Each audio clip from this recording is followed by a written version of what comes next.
Hello and welcome. It's been a few weeks since I did my last video. Been very busy, but there's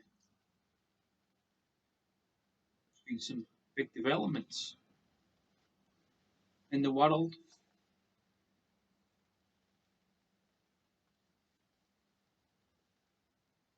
One of these, this is 1st of November now, last night, Boris Johnson announced that England is going into a nationwide lockdown, which is obviously very worrying for the hospitality industry and restaurants. It's not what they needed for Christmas.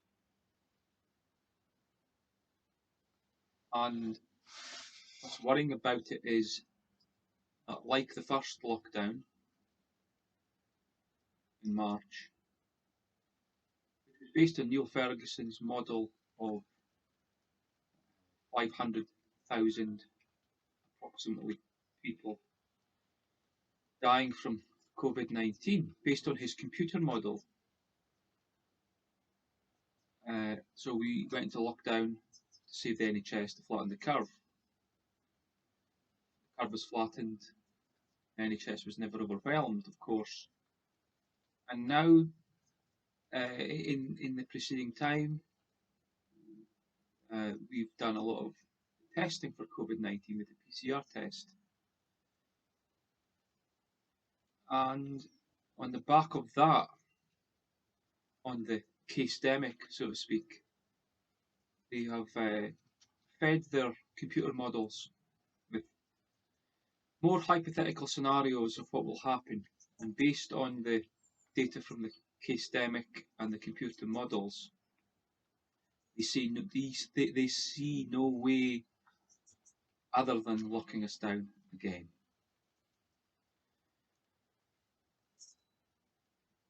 The way I see it is that this methodology is a surefire way to keep us continually in lockdown. Because as long as you keep testing people with this dodgy PCR test, as Jason Leach might say, you're always going to get error, and the more testing you do, and the more testing of so-called positive people who are asymptomatic, fragments of virus and fragments of similar coronaviruses are picked up from the test, you're always got to be able to manufacture alarm, especially when you've got a computer model developed to inflate alarming hypothetical scenarios.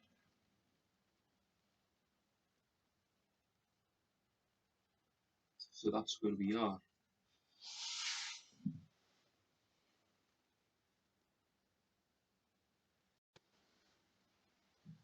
And so, I've also been involved with writing an article. I wrote an article for the Off Guardian, published a week or so ago now, or just over a week, called The Cult of the Brave New Normal. And in that article, I looked at the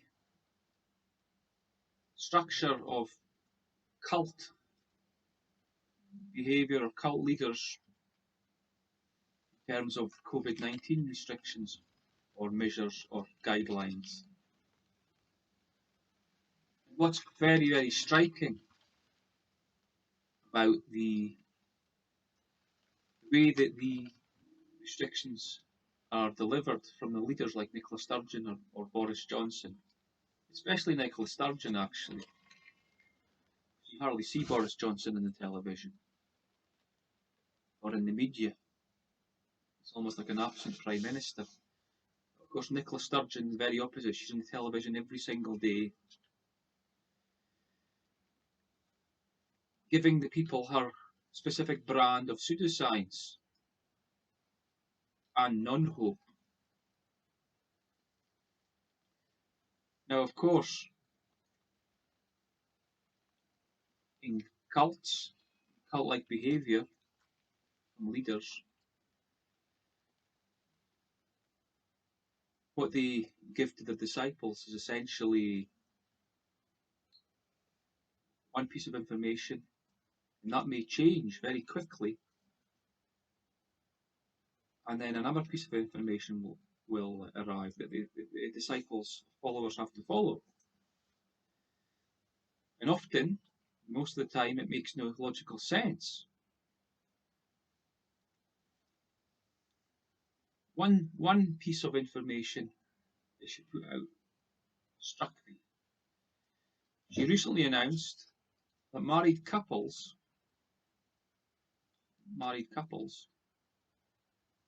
or people getting married at ceremony, up until a week or so ago, had to wear masks to get married. And but the priest or the vicar or the registrar who conducted the wedding, they didn't have to wear a mask. And she announced with great glee that couples getting married would no longer have to abide by this restriction because there's no science behind it. There's nothing there. It's an arbitrary diktat, an order that a leader, a dictator would force upon people for no apparent reason. Because at the same time, restrictions were being tightened everywhere in various parts of Scotland, and now we've got second lockdown in England. So, what rationale would be needed to relinquish couples getting married without a mask now? Like all abusers, domestic abusers, and cult leaders, they sometimes hand out these little tidbits to people. They'll say to them to make them think they're kind. You know, followers go, "Oh, they're really nice. We can get married without masks now. We can do this. We can do that." Look, they do have a heart. They are changing. It's the only logic behind this ridiculous rule.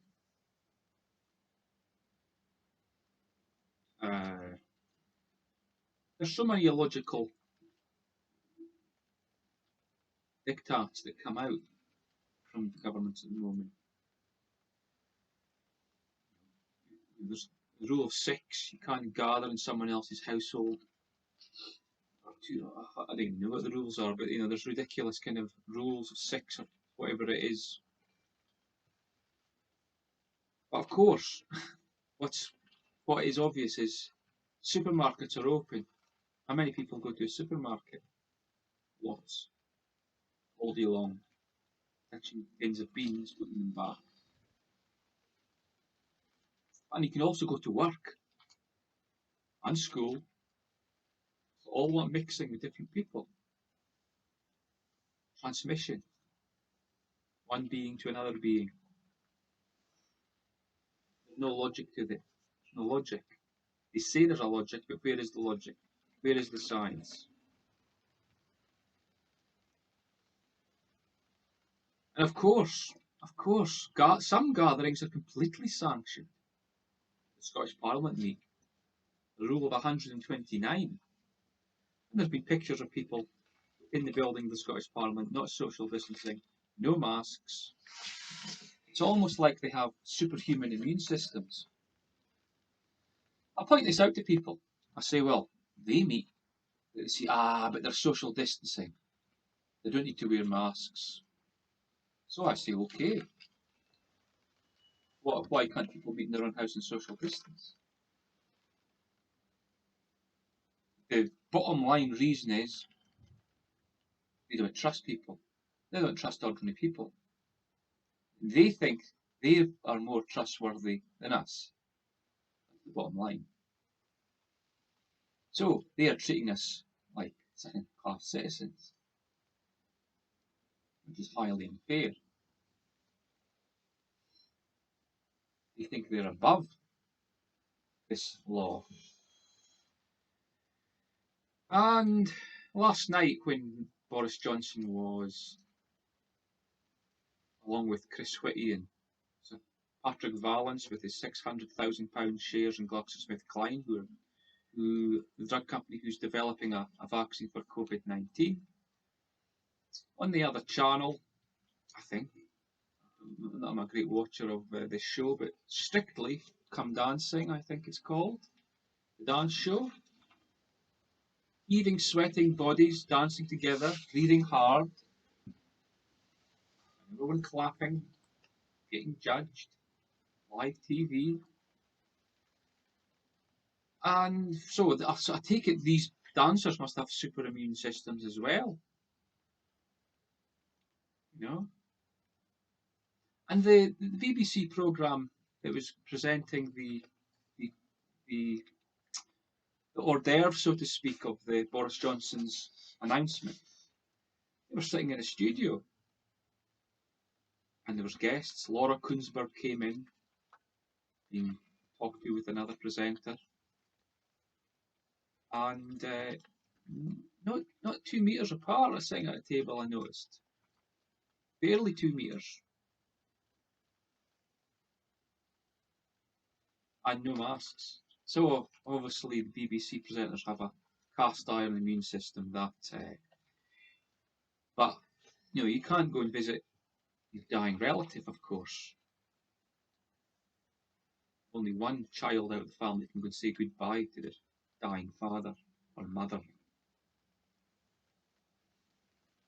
So these instances speak to me of abusive cult-like diktats that would come out of a cult or an abusive partner in a domestic abuse situation.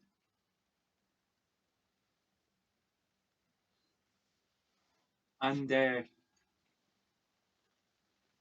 this is backed up on this computer modelling and the variable of the huge amount of testing that's been done with the PCR test, used as input for this computer model, creating a kind of, one say, a kind of hypothetical reality that doesn't actually exist. So England's going into a second big lockdown based on hypothetical modelling figures, based on a dodgy PCR test, and no one will really know if these scenarios that they're predicting will come to fruition. Of course, none of the journalists asked this question at the television when Boris Johnson was presenting. He took questions later, and the presentation was terrible with slides. He didn't explain very much, very clearly. Essentially confusing people with this vague scientific presentation that you're not meant to question. No one's meant to question, because nobody questions a cult leader. In regards this idea of the cult or an abusive partner situation, these rituals, and they are initiation rituals, the wearing of the mask, the social distancing, the hand washing, these are all initiation rituals. How else can you get people to believe? And the isolation of purification, the wearing of the mask,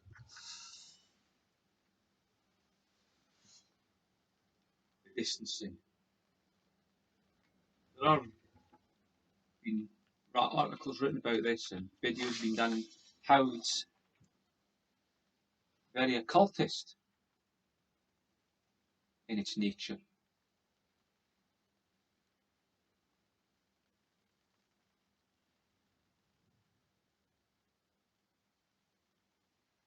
how else can you reinforce a lie?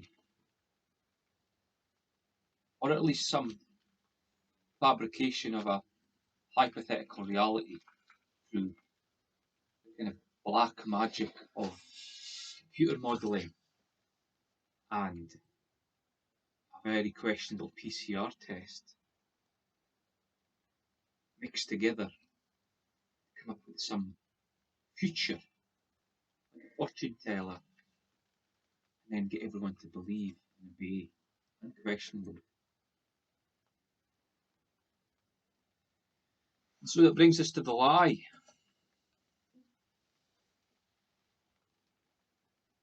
Science is not settled on this. We were asked to obey this like it is the truth. But we've been here before and I've talked about it before as well.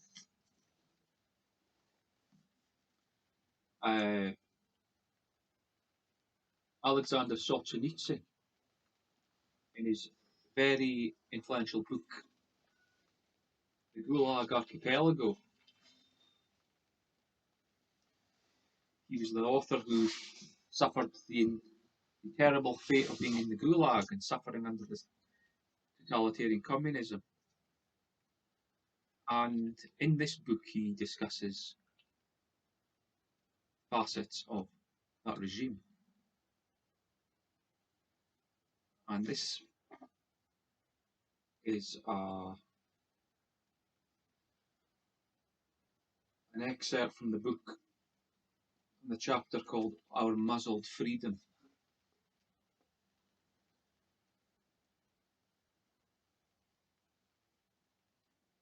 And there's two sections here. One is entitled Corruption, and the other one, The Lie as a Form of Existence. Corruption. In a situation of fear and betrayal over many years, people survived unharmed only in a superficial bodily sense. And inside, they became corrupt. So many millions of people agreed to become stool pigeons. And after all, if some 40 to 50 million people served long sentences in the archipelago at the prison camps, during the course of the 35 years up to 1953, including those who died, and this is a modest estimate, being only 3 or 4 times the population of Gulag at any one time. And after all, during the war, the death rate was running 1% per day, then we can assume that at least every third or at least every fifth case was the consequence of somebody's denunciation, and that somebody was willing to provide evidence as a witness, snitching on people, going against the party line, which the UK and Scottish governments are encouraging to report people who are breaking the rule of 6 of having parties, etc. All of them, all those murderers we think, are still among us today, and most often they are prospering. And we still rejoice that they are our ordinary Soviet people.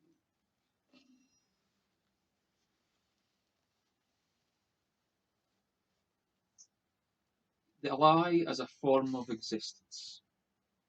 Whether giving into fear or influenced by material self-interest or envy, people can't nonetheless become stupid so swiftly. Their souls may be thoroughly muddied, but they still have a sufficiently clear mind. They cannot believe that all the genius of the world has suddenly concentrated itself in one head with a flattened, low-hanging forehead. They simply cannot believe in the stupid and silly images of themselves which they hear over the radio, see in films and read in newspapers. Nothing forces them to speak the truth in reply, but no one allows them to keep silent. They have to talk. What else but a lie? They have to applaud madly, and no one requires honesty of them. Remember, clap for the NHS, clap for carers.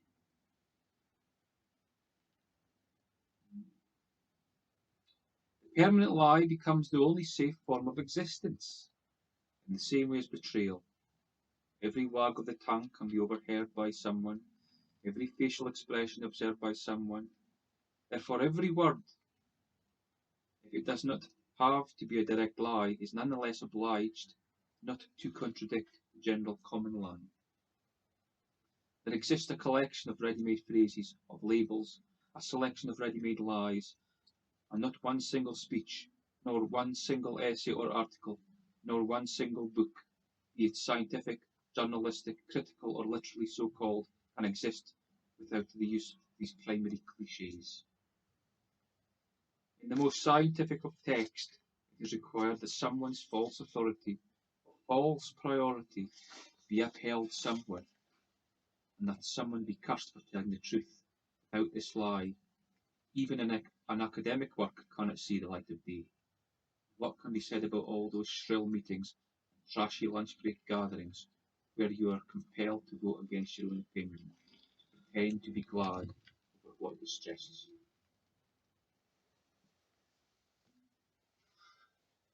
So all those journalists, so-called journalists, getting interviewed last night before the great announcement by Boris Johnson, no one questions the PCR. No one questions the computer modelling. No one questions the rate of hospitalisations or deaths, which are no different from any other year. Like a grand theatre production. Question it, you get regarded as a conspiracy theorist, a crank, crazy.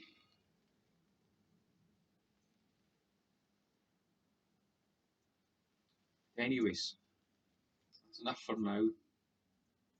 Speak to you soon. Take care of yourselves. Bye bye.